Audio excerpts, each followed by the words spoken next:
Hi there, I'm Douglas with Northwest Registered Agent, and today I'm here with Taylor. Taylor, thanks for being here. Yeah, thanks for having me.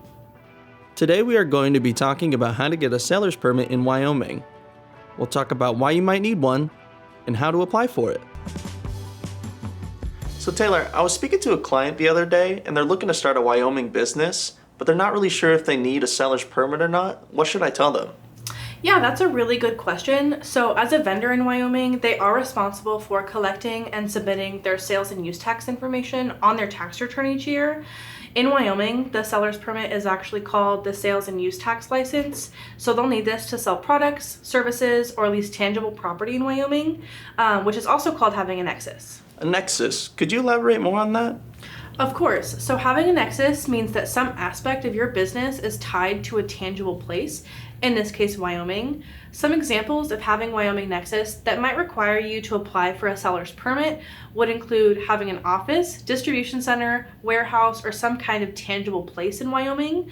Also, if you have employees, inventory, or equipment in Wyoming, or if you process some online business services, these all might require you to apply for a seller's permit. However, you'll always want to check with the Department of Revenue just to make sure.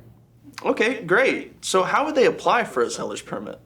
So they would submit a sales and use tax license application with the Wyoming Department of Revenue and pay the associated fee, which is about $60. They can submit this online with the Wyoming Internet Filing System or send it in via mail.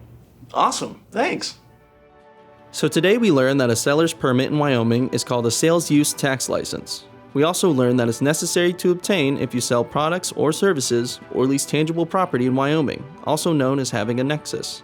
To get your seller's permit, you need to submit a sales use tax license application to the Wyoming Department of Revenue. You can submit your application by mail or online using the Wyoming Internet Filing System. Taylor, thank you so much for answering my questions. Yeah, I'm happy to help. And if you have any questions, leave them in the comments. Lost? We've been there. Let us show you the way. If you found this video helpful, give it a like. We picked out 2 other videos you may find useful. You need tools to build something big. Subscribe now.